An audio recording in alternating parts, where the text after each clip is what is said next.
G'day everyone, I'm Ebony Bennett. I'm the Deputy Director at the Australia Institute and welcome to Economics Academy. I'd like to begin by acknowledging the traditional owners of the land on which I live and work.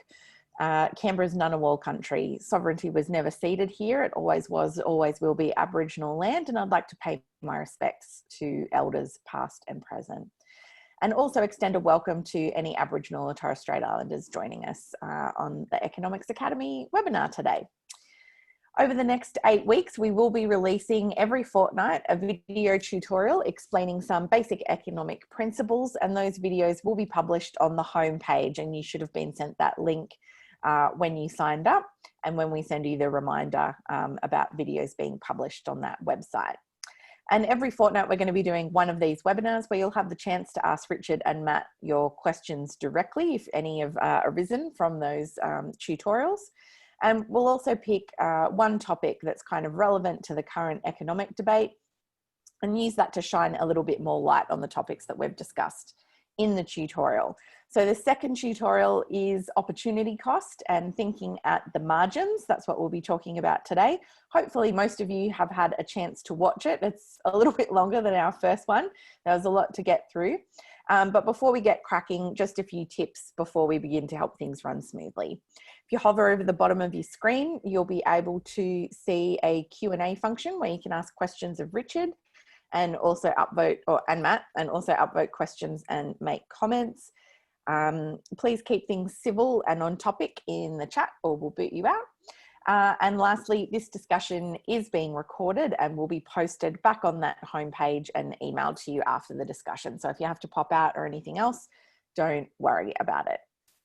Our two instructors today, as the same as 2 weeks ago, Richard Dennis, Chief Economist at the Australia Institute, and Matt Grudnoff, the Senior Economist at the Australia Institute. And they've been super happy the last couple of weeks because it's budget time, or as we call it around the Australia Institute office, economists' Christmas.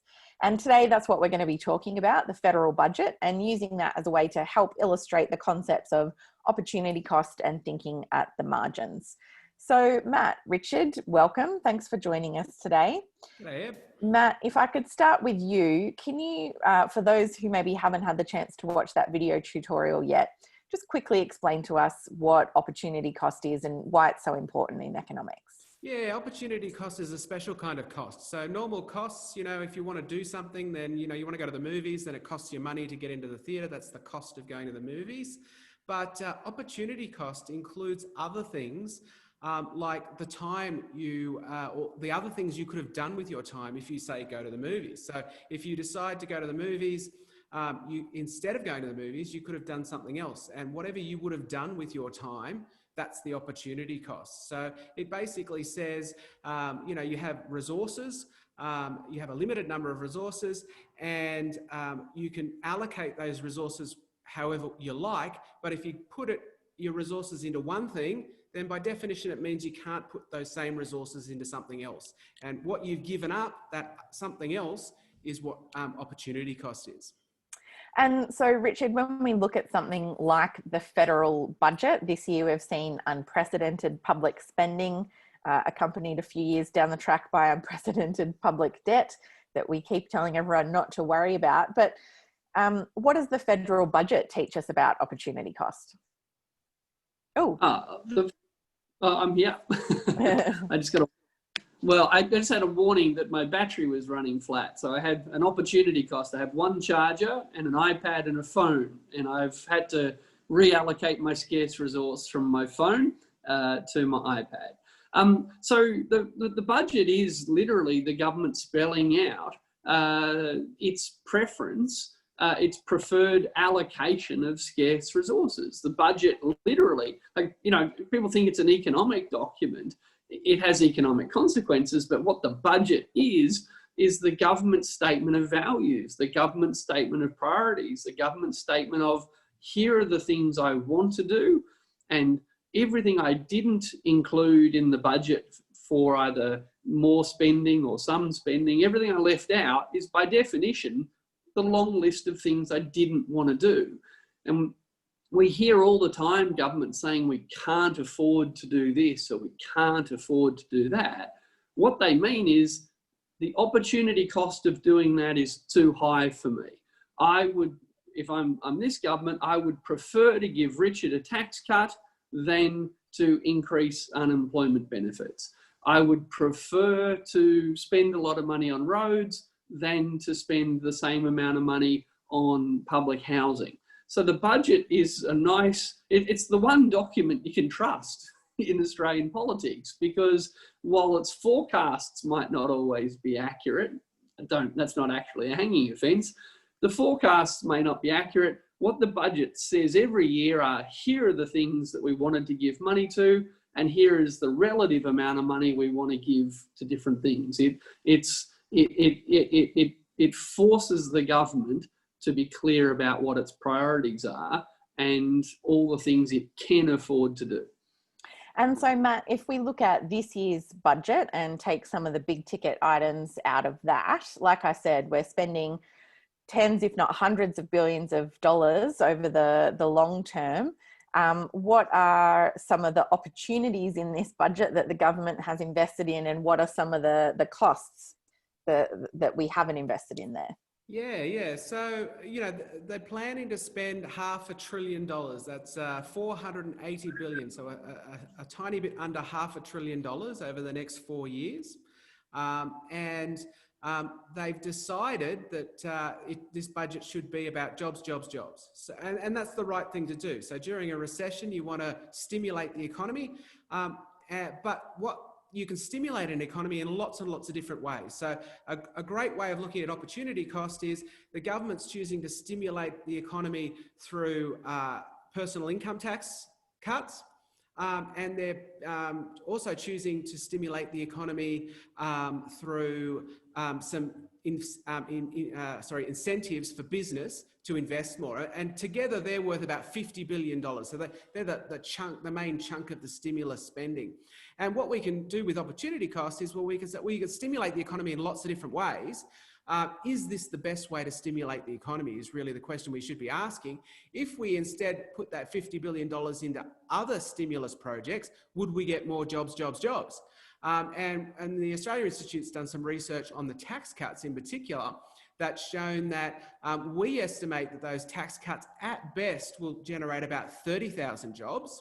And that assumes that none of them are saved, they're all spent, and they're all spent domestically. But if we instead spent that same amount of money on employment-intensive industries like universities, childcare, aged care, healthcare, we found that it would generate over 200,000 jobs rather than 30,000, more than 200,000.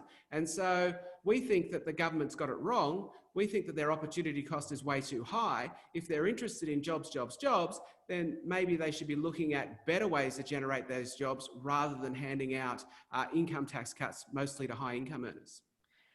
Richard, one of the other topics covered in the tutorial is this idea of thinking at the margins. And can you just briefly explain that for us? And then I wondered if you could use something also from the budget to kind of explain how you might apply that type of thinking.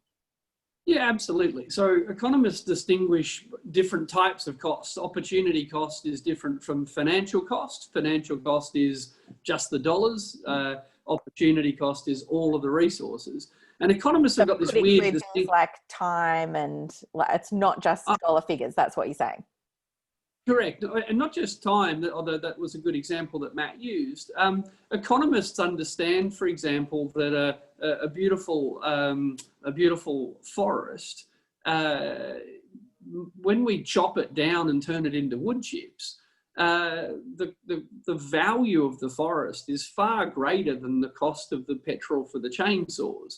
And a lot of non-economists often think that economists don't understand that there are these non-monetary benefits from things. It's worse than that. We do understand them, but a lot of our colleagues just ignore them all the time.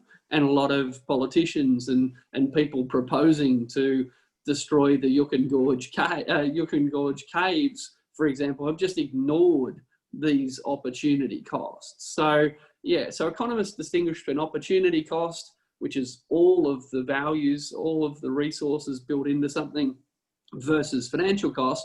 And we also draw a pretty weird distinction between what we call the marginal cost of doing something versus the price of it or the average or the cost. average cost. Yeah. Yeah. So let me give you an example. And economists are, look, we're pretty lonely in economics. We very rarely persuade people to pay attention to us. And having taught economics for 25 years now, I know I'm not going to succeed in persuading you to think at the margin. But Matt and I, between us, will give you a bit of a good example here that we've used before.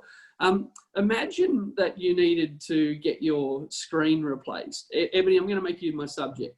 Yep. Imagine you cracked your phone on your screen and I told you that you could get it fixed for $100, $100 at the place next door to the Institute office, or you could go half an hour down the road and you could save $60. You could get it for $40 if you drove half an hour at lunchtime.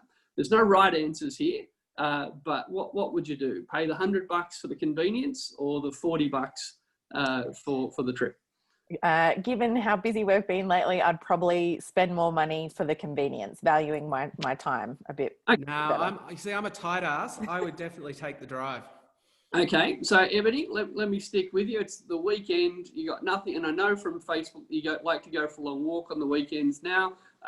So it's $200 to get your phone fixed right next door, or it's a 15-minute walk on the weekend. And you can get it for $40. So you save $160. What do you think? What are you going to do? Definitely walking. Okay, so you'd walk for half an hour or 15 minutes for $160. Yeah. Okay, hold that thought. Now you're just about to buy a new car, and it's going to cost you $80,000, and you're just about to buy it. And I say to you, hey Eb, instead of paying $80,000 to buy the car here, what if you went half an hour down the road? I could get you exactly the same car for $79,860. I'm going to save you $140. You just got to drive 30 minutes down the road. What are you going to do? It's a tough one. I don't know. I'd probably drive. You'd take the drive? Excellent. We've got an economist in the room. Thinking at the margins. Thinking at the margins. A lot of people turn these into percentage questions, and they think things like, of course, I'd want to save half the price of my phone repair. Of course, I'd be ripped off if I didn't. But economists don't think like that. We just think, well, how many dollars are you going to save and how many minutes do you have to drive? So we kind of discourage everyone to ignore percentages, to ignore the average cost, to ignore the average saving, and just think how many dollars are on the table, how many minutes are on the table. Be consistent in your decision making. But to be clear, this is not how humans make most decisions. So when I say to people, look, why don't you shop around and get yourself a cheaper mortgage? They're like, oh, it's, really busy and I'm only going to save, 0.5%. And I've got better things to do with my life. The same people will drive to save 1 or 2 cents a litre on their petrol. And if I can save you 0.5% on a $500,000 mortgage, that's $2,500 a year for the next 20 years. And you just got to spend half an hour online. But when you tell people they're only going to save 0.5%, they're like, oh, I don't get out of bed for 0.5%. I like a 60% saving. So marginal cost is how much more would it cost to do one more of something? And marginal benefit is what's the benefit of doing one more of something? And unfortunately, a lot of humans don't think about marginal cost and marginal benefit, and governments unfortunately aren't much different. Matt, is there anything on that concept of marginal benefit and marginal cost that the budget helps illustrate for us? Yeah, exactly. So the budget is all about allocating a little bit more to something or a little bit less than something. So if we think about, should we spend more on health? Or should we spend more on aged care, or should we spend less on health or aged care? Or on the National Audit Office, for example. Exactly right. So they're cutting, you're absolutely right. So they're spending less on the National Audit Office. And rather than thinking about it, well, we've heard the government say, well, it's only a tiny percentage cut in the National Audit Office budget. Rather than thinking about it like that, what we should be thinking about is, well, how many less audits is the Australian National Audit Office going to be able to do? How much less investigating into things like sports frauds will the National Audit Office be able to do? So we should be thinking at that margin rather than believing the government when they say, oh, well, it's only a 1 or a 2 or a 3% cut in their budget. Yeah, absolutely. Or another good example would be, an advocacy group might say, look, we really think the government should spend an extra $50 million on this particular project in Indigenous health. And if we spent $50 million on this project today, marginal cost $50 million, we could save $100 million in hospital costs down the track, marginal benefit $100 million. How about we spend $50 million to save $100 million? Isn't this a great idea? Classic political response would be, well, that is a good idea, but this year we've already announced record spending for health. And this year, this government's spending $30 billion on health, which is far more than the previous Labor government ever spent. So can we now just talk about averages and history a lot and ignore everything that economics has to say, which is what is the marginal cost of a particular project? What is the marginal benefit of that particular project? And if the benefits are greater than the cost, guess what? If you're a good economic manager, you'd do it.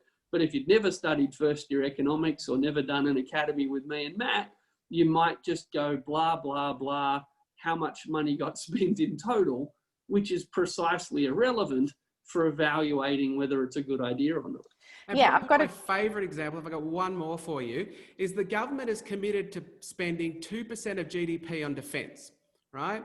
Hasn't thought about what the projects might be. So just to make clear, if the economy stagnates and goes backwards, we spend less on defence, so we need less defending. And if the economy grows really, really fast, we spend more on defence.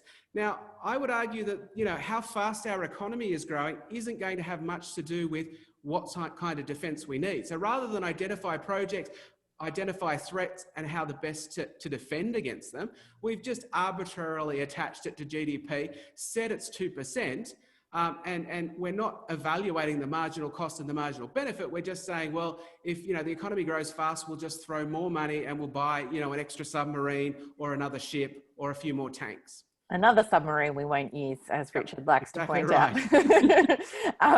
That actually brings me to a question here from Neil McKenzie, who asks, why do we spend so much money on defence when there is no obvious enemy? Richard, can economics help us explain that? Well, because we've spent so much money on defence, we've scared them all away. So it's worked. Look, it's a really good question. And it's a lot harder, I must add, than is defence spending good or bad. And just to be clear, I think Australia should spend some money on defence. Answering the question of how much is hard. Answering the question of what kind of defence spending is most important is even harder. But, and I mean this literally, although most people won't believe that I mean this literally, an enormous amount of defence spending is done for symbolic purposes. So for example, Australia would never, and I'm choosing my words carefully, never shop around to see where we could get the lowest price fighter jets from. No, you're laughing yet, but we spend money on fighter jets to prove to the rest of the world that we are in a close alliance with the United States. The purpose of the expenditure is to not buy some planes which won't be in the right place in the right time should a superpower try to invade us. The planes will not help.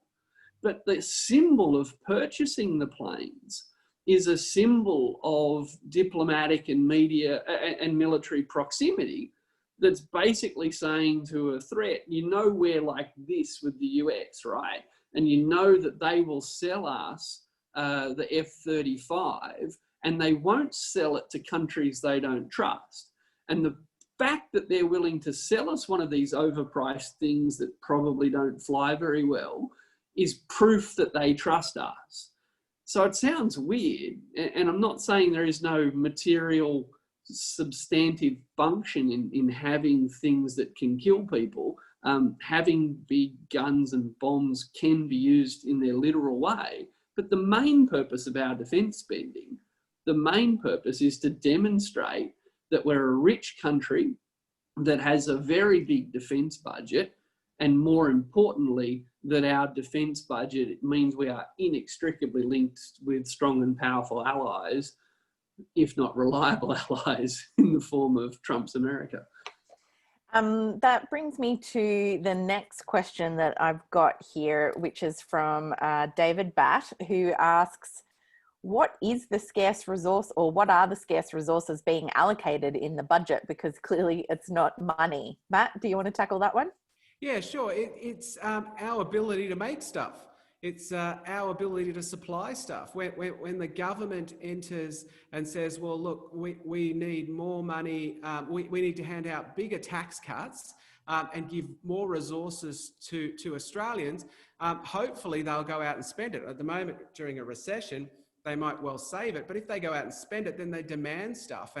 And so those are the resources. The real economy is what we're allocating. The dollars is just a way of measuring and also transacting the real economy. But it's actually the real economy that's the important part. It's how big that real economy is, and more importantly, who gets what slice of it. So, you know, the government might increase taxes, in which case it's taking a bigger slice of the real economy. It might hand out tax cuts, in which case it's taking a smaller slice of the real economy. But the opportunity cost is that real economy, because we can't produce everything we want. The Australian economy can only produce so much stuff. We can produce lots of different stuff, but there's a limit to how much we can actually produce. Yeah, let me add to that. So, I mean, this question bears on MMT, or modern monetary theory, which we've talked a little about, and we'll talk about more in subsequent series. But let's take a specific example. Imagine we didn't have the recession we're in at the moment. Let's actually imagine we were in a boom, and the private sector, that is households and businesses, were spending a lot of money building new houses, building hotels, building factories. So imagine we're in a booming economy with a booming construction sector. And imagine the federal government showed up and said, I'd like to spend for $500 billion on new infrastructure projects and social housing. Matt's point is, what actually constrains the government's ability to spend, and what constrains Australia's ability to spend, is the real resource, which is how big is our construction industry. Because if the federal government tried to spend $500 billion on infrastructure at a time where the private sector was employing a lot of construction workers, they just wind up in a bidding war over the same machinery and the same skilled labour. And what would happen in a bidding war is, of course, the price would go up, and that we call that inflation. So yes, you're right. The federal government has no shortage of money. It can literally print it if it wants. It can borrow it if it wants. There is no shortage of money. And at the time, right now, because we're in such a deep recession, there's no fear of having too much demand. Causing inflation. Yeah. So when we don't have to worry about real resource constraints. Our problem at the moment is the unemployment of real resources. But in 5 years' time, we very much will wind up with that opportunity cost. And Matt's right. What the money is just a way of keeping those competing forces in check. The next thing I'm going to ask about, we also covered in the tutorial, which is, I believe, cost-benefit analysis. And I've got a question here from Michelle Smith that says, can you comment on the need for massive investments in the protection and regeneration of the biosphere, which would provide more jobs? And so just, I guess, thinking about the idea of cost-benefit analysis with regards to that question. Matt, I'll start with you. Yeah, so cost benefit analysis, for those who haven't seen the video, is a bit like a fancy pros and cons list. So you put all of the pros to a particular idea of doing an idea and all of the costs or the cons on the other side, and then you compare the two and you decide whether or not you want to do it. Now, it was originally developed by the private sector, to decide whether or not to make business investments, for example. And so it was really easy to put all the dollar values on one side, of all the benefits, and the dollar values on the other side of all the costs, and then work out whether or not it was worth doing. When you're talking about things like the environment, the biosphere, things like that, it becomes far more tricky to use cost-benefit analysis. Doesn't mean we can't use it, but we need to be careful about a couple of things. And the first is, well, how do you value clean air? How do you value a clean environment when you try and put it in dollar values? So, when you do a cost-benefit analysis on these things, it might be really easy to quantify in dollar terms the costs, but it might be hard to quantify the benefits of a cleaner environment in dollar terms. And what people who are interested in not helping the environment, who might think, well, I don't want to do that, they could do a cost benefit analysis and just say, well, because it's difficult to value the environment, we just won't. We won't bother to value it. And then suddenly the costs look huge and the benefits look really small. Now, thing that's problematic sometimes with these cost benefit analyses is time. So if the costs are up front and the benefits are far into the future, then you might have trouble valuing those benefits over time. And we have weird things called discount rates and that sort of thing, but time is basically an economist's worst enemy. When it comes to cost benefit analysis, it can distort how we measure that list of costs and those list of benefits. Richard, Matt's talking about clean air there. I can imagine anyone living on the East Coast near a bushfire, but particularly people here in Canberra, where we had some of the worst air quality in the world for weeks on end. Would something like that perhaps change people's perspective about the value of clean air if we, say, brought out a cost-benefit analysis around that time and it didn't include something like that? It would be more obvious. Look, absolutely, but absolutely it does. And one of the problems with climate change, for example, is it's hard for people to imagine how bad it will be. So it's hard for them to kind of understand what the costs might be. So when someone says, look, your electricity bill is going to go up today and some unspecified temperature changes might be really inconvenient or make you hate your life in 10 years' time, but you can't picture that. Well, what we in Canberra copped and a lot of the east coast of Australia copped over summer was what it's like to live in a burning country. And I think it's hard to imagine that anyone went through that and went, oh, I think I underestimated some of the costs of climate change. I think I underestimated, I think there's no doubt everyone would see those costs as being more real. But Matt's point is putting a dollar value on it is even harder still. And if I said to you, Ebony, a professional fully employed in Canberra, would you pay $100 a week over summer to avoid all of that asthma and all of that kind of horror? If I ask you, are you willing to pay $100 a week to avoid that? You might say yes, I don't know. But if I asked an unemployed person, would you pay $100 a week to avoid that? And they said, I don't have $100 a week. Then from an economist's point of view, I say, oh, well, then you don't really value it. So putting a dollar value on fresh air, safety, peace and quiet, environmental amenity is, I would argue, beyond our ability to do accurately. And and you can have a crack at it, and I've had a crack at it, and Matt's had a crack at it. The Australia Institute's published lots of research over the years, including the Genuine Progress Indicator for Australia, which had a crack at it at a national level. Having a crack at it is okay. Reminding people that these things are worth more than zero is very important.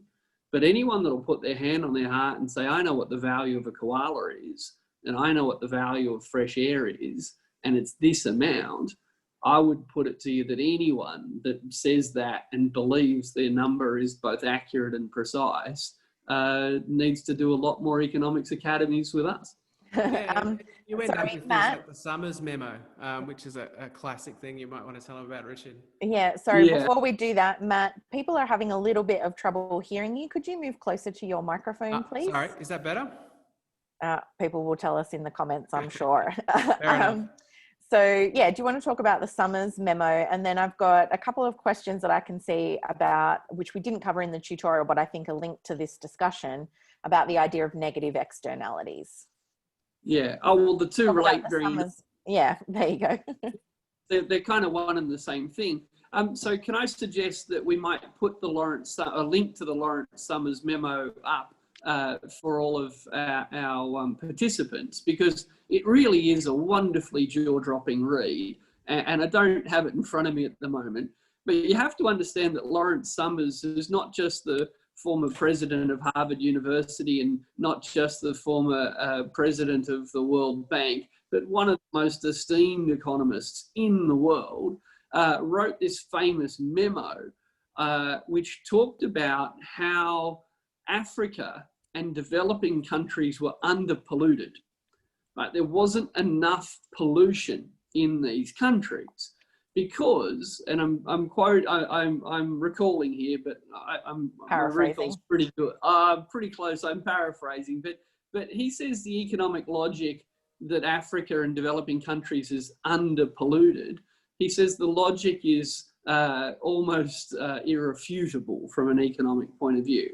And his point is this, that if you live in a rich country with a lot of air pollution, for example, then the rich country is experiencing the costs of that air pollution, the asthma, the respiratory disease, the inconvenience. And Summers says, wouldn't it be much better if we could push all the pollution from rich cities onto poor countries? And he lists a whole group of reasons why. But his strongest argument is, you know, they're not going to live as long anyway, right? And you know that their lives are worth less than ours because their incomes are a lot lower than ours. So someone has to die from the pollution. Pollution kills people. We're just haggling over who should die from pollution. And according to Lawrence Summers, isn't it obvious that if someone has to die, isn't it better that it's someone from a country where people don't live long enough to get a lot of types of cancer because they're going to die when they're young? So please read the Summers memo. It tells you everything about both the logic of economics and the amorality, the lack of morality on which cost-benefit analysis is always constructed. And it's up to us as... shouldn't be left to value someone's life. Yeah, ever. Well, I was going to say that tells me a lot about why all the proposals for nuclear waste dumps that I've seen in the last 10 years are always on Aboriginal land, coincidentally. That might shine some light on that. Thanks for that explanation of negative externalities and that horrific description of the Summers memo. We will put that up on the Academy homepage. We'll track that down and put that up later today, and we'll make sure we include a link when we send around the video recording of this, so you'll have it in email as well. The next question I was going to answer, oh, now it's moved a bit. Where is it? Is from Marie Manidis. I'm sure I've butchered your surname there, Marie, I'm sorry. Shouldn't the definition of economics shift from the science of the efficient allocation of scarce resources to the science of the efficient allocation of resources based on a particular set of values? Matt. Well, economists don't do values. We don't do should. We don't do any, or we try not to do that. But you're absolutely right. Implicit in all of that is a complete set of values. As Richard was just talking about with the Summers memo, you know, even saying that we should allocate things according to, you know, how much money you're willing to pay is effectively a value set because everybody doesn't have the same amount of money.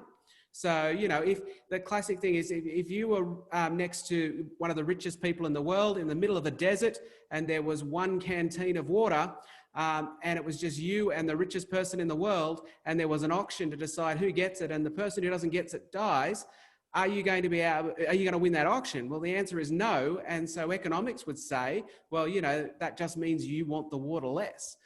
When the reality is you simply don't have the resources in order to bid. So they didn't really value the water high. Sorry?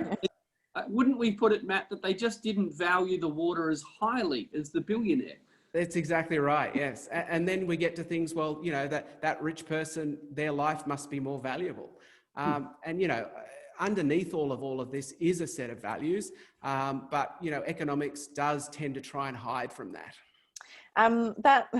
This isn't a question that anyone has asked, and I'll get back to those shortly. But Matt, what you've just said there reminds me of, I was reading Twitter today about how the government is going to introduce the cashless welfare card, the Indue card, which really restricts what people can spend their benefits on or their money on, while at the same time, apparently, if you're someone on $180,000 a year, whom the Prime Minister thinks are just hardworking Australians who still sometimes struggle to make ends meet. And that's why they need an $11,000 a year income tax cut. How can we hold those two concepts in our heads at the same time? Well, yeah, particularly when you're talking about it being stimulus, maybe we should put it into their tax cut into a welfare card and then force them to spend it, not allow them to pay down debt or, you know, put it in a savings account. Stimulus saved is stimulus wasted. So maybe we should be putting the stimulus card in a card and forcing them to buy stuff with it, you know. So Richard, we've got another question here that takes us back to that idea of what should we ask economists and what are some of the limitations. Judith Healy asks, how do economists put a price or a cost on culture? Or for example, the example that we used in the tutorial of the Jukin caves, 65,000 years old, or even something like orchestra, chamber music, concerts, you know, those types of things. When something is more ephemeral or it's difficult to value in that way, how can economists attempt to ask that, or should we not be asking economists those questions in the first place? Yeah, great question. Hi, Judith. Look, it's a fascinating question, and you know, economists don't do should, and economists aren't supposed to talk about power either. But the only way to answer this question is to think about power. If I were proposed to knock down the MCG or the Sydney Opera House to build a coal mine, everyone would just say, that's ridiculous. It's not going to happen. Get a grip, Richard, move on. We would not perform a cost-benefit analysis. We would all just recoil from the thought, and that would be that. But when it comes to something like the Jukin Caves, guess what? We actually say to some of the lowest income communities in the country, convince us that your culture is worth more than a certain iron ore price multiplied by a certain number of tons of iron ore. It is entirely a cultural and political question when it is asked that we need to do a cost-benefit analysis. So imagine, like, I find this so distressing. I really do. I mean, we talk about the loss of Indigenous heritage. No, it's Australian heritage. It's world heritage. The whole world has been impoverished by the destruction of those caves. And imagine if in France, someone knocked down or burnt down Notre Dame, and someone said, oh, what a loss to French Catholics, as if it only applied to a subset of the French community. So how come in Australia that when we separate this idea of Indigenous heritage from our heritage, I mean, what better way to say we're distant from these people and they're not really like us and we're not one united country? But just to be crystal clear, We just say no to things all the time when we want to. With no cost benefit analysis. With absolutely no cost benefit analysis, because power recognizes power and we just don't even play the game. And if you asked an economist to put a dollar value on the cultural value of the Opera House or the Sydney Harbour Bridge or the MCG, every economist would be smart enough and would smell the problem and would see the power and say, oh, I don't think that's a question for economists. But you put that same economist to work on valuing, the contribution of the arts or, a piece of Indigenous heritage, and they'll have a crack in no time because they know they're not going to be confronting actual powerful forces with their answer. So to be clear, we can value some of the benefits that come with some of these activities. We can look at employment creation in the arts. We can ask people questions about, do you value this? Is it important? Would you like more of it? Is this performing art more or less important to you than another performing art? We can collect information, we can analyse it, we can collate it, we can present it for conversation, but we cannot, our profession is entirely incapable of giving clear, definitive dollar values on these key questions. And most importantly, my profession is too smart to even try to do that when the stakes are high. And just to conclude, I mean, when it comes to defence spending, we don't do cost benefit analysis, right? That's just the big kids spending big amounts of money and we just suck it up. But when it comes to spending small amounts of money on a scabies eradication program in Indigenous Australia, you better do your research, you better have good data, you better be able to, let me just rake you over the coals on your decimal places. So we really need to understand that we sometimes use it and we sometimes don't, and it's not random, it's quite predictable. Yeah, and I think just worth reminding people, talking specifically, I think you made a really good point there about it's not just Aboriginal heritage, but world heritage and Australian heritage. I remember a few years back, not Juukan Gorge, but in the Pilbara, there was a big mining program going ahead in what's called the world's biggest outdoor rock gallery, with petroglyphs that last well beyond the last ice age and go back to a time when Tasmania was still connected to the mainland, and there was a big fight on to preserve some of those petroglyphs, which are far, far older than, for example, the pyramids in Egypt. But yeah, we just never seem to think about our heritage in that similar way. Now I'm going to go pivot quite hard from that concept to a quite technical one. I can't remember where I saw it, but I thought it was a good one. Someone asked why I'm going to forget the name of this, the production possibility frontier. Yep. Did I get that right? You did. I did. I have watched the video twice because we helped edit it. But the PPF, why is that a curve? Does it ever change shape? Can you tell us a little bit more about PPFs? I'll start with you, Matt.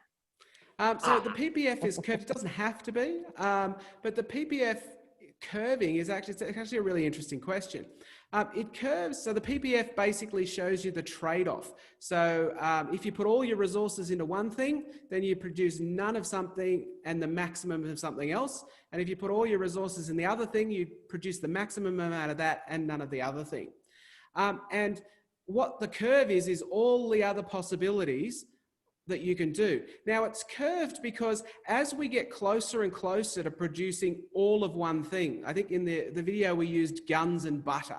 If we decided that we only wanted to produce butter and no guns, then we're actually basically taking resources that were making butter and turning them into resources to make guns. And as you get closer and closer to the maximum amount of guns, you're using resources that are quite good at making butter, but pretty lousy at making guns. And so the opportunity cost of getting an extra gun is a lot more butter. And so that's why it's curved. But if they were perfectly substitutable, the resources, that is, the people who make them, the factories that make them, could equally make one thing or the other, and they were just as good, then the production possibility curve would actually be a straight line. And then you would have an even trade-off between them. So it's to do with the fact that our resources for making two different goods are different. And some of them are better at making one of the goods, and some of them are better at making the other good. Yeah, all of that. And yeah, so the production possibility frontier, the way we draw it up on a whiteboard, it's in 2 dimensions, and there's only 2 products, guns and butter. You know, any products you can think of. That's obviously a big simplification. And we're kind of silent when we draw the production possibility frontier curve on what are the scarce resources. We're just talking about how you move them from one to the other. And the curve that you ask about, and the curve that Matt was just talking about, the fancy word for that is something called diminishing marginal returns. That the more effort you put into making something, the benefits get less and less. So imagine Ebony's baking a cake and she spends 2 hours on it. And I said, Eb, could you spend, look, she's smiling now. Eb, can you make a cake? Can you spend 10 hours making the cake for me? She probably can, and it'd be a better cake, but would you really notice the difference? Because I reckon if you spend half an hour making a cake, it's not nearly as good as if you spend 2 hours, you put 10 hours into it, it might be better, but is it 5 times better? Probably not. So only if it comes from the Ottolenghi recipe book. They take hours and hours. Well, but just with the guns and butter, imagine at some point, if we're only making guns, then we've got dairy cows helping us to make guns. All right? Cows with guns. Cows with guns. Great song. So there's significant diminishing returns from deploying the cow resource into the gun making. You know, maybe the dairy cows can help move some stuff around the factory. Maybe they just make a lot of poo in the factory. But, you know, so yeah, it is important. We draw it curved on purpose. But, you know, in reality, of course, we're making millions of products at the same time. So don't get too caught up in the metaphor of it, but it's a good question. The next question is from Gianluca Noble, who says the conventional wisdom of neoliberalism seems to be that ensuring inflation remains low is more important than lowering unemployment. Why is this, and would it be better if we focused on lowering unemployment? Richard, you first this time. Okay, yes, it would be. So inflation is a problem, and we should, you know, all other things equal, most economists would agree that low inflation is better than high inflation.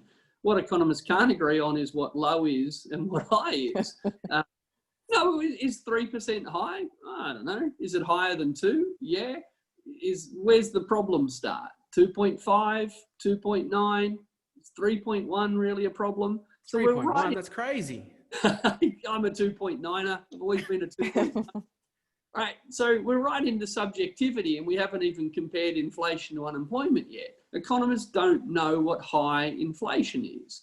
We can agree that 4 is a bigger number than 2, and we can agree that 10 is a bigger number than 2, but where does it become high? Where should I start to care? So first step, economists haven't really got any science on picking their number. And then, yes, with opportunity cost, you know, it's a bigger topic, but economists do think there's often some trade-off between inflation and unemployment. The nature of that relationship we could argue about for hours, but just to be crystal clear, Treasury, the Reserve Bank, the Treasurer, the Prime Minister, all believe that that it's better to have a lot of unemployment than it is to have high inflation. And we just define high in Australia. We target inflation at 2 to 3%, not 1.5 to 2.5, not 2.1 to 3.1, 2.0 to 3.0. And whenever the Reserve Bank fears inflation might go above 3%, and it's not happening at the moment, you hear metaphors like the economy's become overheated, or we need to put the brakes on the economy.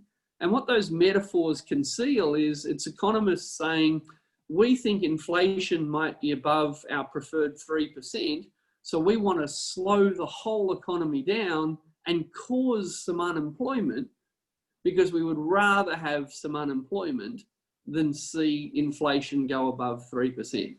Should we do that? No. Why do we do that? Good question.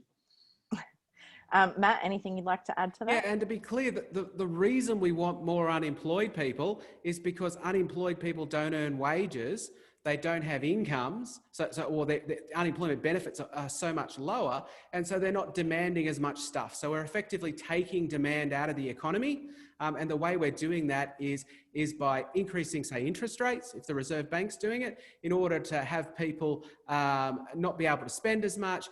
More unemployed people means less spending in the economy, means a lower inflation rate. And that's effectively how they do it. And that's what overheating an economy means. It means we're demanding too much stuff. And the way we cool it down is to make more unemployed people. But somehow, whenever interest rates go up or down, all I hear about is how it will impact people's mortgage repayments. I never really hear about how we need some more unemployed people. Those two things seem entirely divorced when we talk about. That's exactly right. And that language is quite deliberate. It's designed so that we don't talk about that, because I imagine people would be horrified to hear that we want more unemployed people so that prices don't go up as much, because we don't like prices going up. Sorry, no, just to make it really concrete, in Australia, the definition of full employment is when we've got around, when we've only got around 650,000 unemployed people. So if we've got 650,000 people who are working 0 hours and who would like to work, then from an economic, our language suggests, the economic policy in Australia suggests that that's enough. And if there was less than 650,000 unemployed people, if it got to 200,000 or 100,000, red lights and alarm bells would be flashing, saying overheating, all these people with incomes buying things are driving up demand. Higher demand means prices might go up quick. We must do something to cause some unemployment. But it's not put that way. It's talked about in terms of interest rates, metaphors about overheating, putting brakes on. We never say, boy, there's a shortage of unemployed people. We need to cause some more unemployment so we don't have inflation. The next question is from Paul Loring in WA. He says, the word investment has risen a lot, but what does it mean? For example, when I invest my money for interest or capital gain, i.e. unearned income, it seems very different to, quote, investing in the future, or foreign investment, or investment that replaces labor with machines and technology but improves productivity. Matt, I often hear that investing in renewables is going to cost us a lot of money, but when we throw a lot of money at the gas industry, that always seems to be an investment. Yeah, look, is that what we're talking about there? Just to be clear, you're all wrong, and you're all using the word investment wrong, and only economists use that correctly. And there are quite a number of words in economics that we have basically taken from the common language, we've defined ourselves, and then we've decided that that's what its definition is. So, rational or irrational, we have definitions for that, and you're all wrong and we know what it is. But investment is totally one of those things. If you put money in a bank account, that is not an investment, according to economics. An investment only occurs when you buy something that allows you to make more stuff. So if you buy a new factory, if you buy a new piece of equipment that will help you make things, that is an investment. So investing in shares, if you buy them on the share market as secondhand, that's not an investment. Investing, usually how the word is used for normal people, is not what investment is. In the economic sense of the word, it's only talking about when you go out there and you, after the investment takes place, you can make more of what you're trying to make. So it's a business sort of thing. So an investment would be if I purchased a kitchen aid to help make my 10-hour cake batter more efficiently, but not if I purchased shares in the Greens cake mix empire. Exactly right. Exactly. Yeah. Unless, of course, you're buying the shares directly from the company, but if you went into the share market to buy them, then no, it's not. It's only if basically you can produce more or better after you make the investment, then it's an investment. Yeah, so we distinguish between what's called real investment, which is what Matt's just talked about, and portfolio investment. So if you buy shares if I sell you shares in BHP, Ebony, and actually just to be clear, I don't own any shares in BHP, but were I to have some and I sold them to you, we'd just be swapping a bit of paper. You might think of that as an investment. I might think of it as an investment, but BHP doesn't have any more or less money, and BHP, more importantly, doesn't own any more or less mining equipment after you and I swap the ownership of a share. So physical investment or investment in new productive capacity is what economists think about with investment, but most of the public debate kind of talks about English language words as if economists don't own them. But you drew Matt's attention to this at the beginning. Like, think about how loaded all these words are. The rhetorical power of economics should never be underestimated. The government will say things like, we're spending too much money on renewable energy. It's costing us billions of dollars. Spending cost bad. But my government is about to invest in a new gas-fired power station, which will boost supply and create jobs.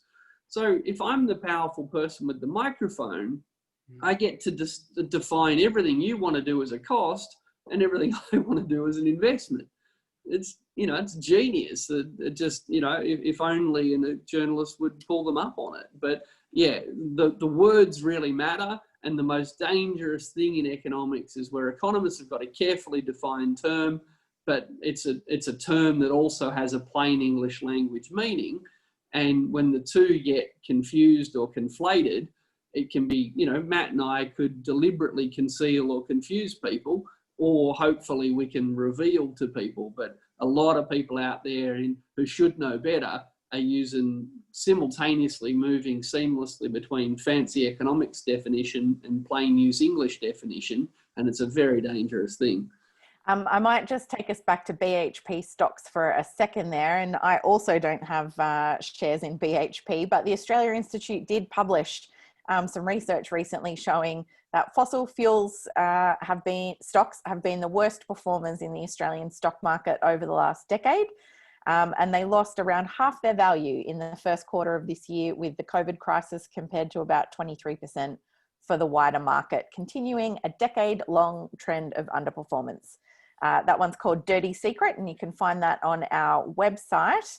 And I'm afraid that's all we've got time for. I know there's lots of other fabulous questions that we didn't get to, but I really want to thank everyone. There's a lot of thoughtful questions today, and I feel like we've covered quite a range of topics. And I hope that you've found it as useful as I have to think about it in terms of the budget and what that helps shed light on for all of us. So we've had more than 1,000 people on this webinar today. Thank you so much for coming. Matt and Richard, thank you so much for your time today. And we'll see you again in a fortnight. The next tutorial will be on demand, supply, equilibrium, and elasticity. And I'm sure it's going to be a cracker, just like the previous one was. Don't forget, if you miss anything, or if you had to duck out for any reason, or something else comes up, all of this content will be available on that homepage, and we'll always make sure it's up there. We'll put the Larry Summers memo up there as well. Make sure that you're subscribed to our podcast, Follow the Money. You can find that on iTunes, Google Podcasts, or wherever you normally listen to your podcasts. And this week, we talk about why this budget was the most secretive budget ever delivered with our research director, Rod Campbell. It's a good one. Check it out. And remember, stay 1.5 meters away, keep washing your hands, and stay safe out there, everyone. And our best wishes to everyone in Melbourne. We hope that that lockdown ends soon. Your numbers are certainly looking better, but we know it's been a long time now. Thanks very much, everyone. We'll see you in a fortnight. Thanks, everyone. Bye. Thanks, Eb. Bye.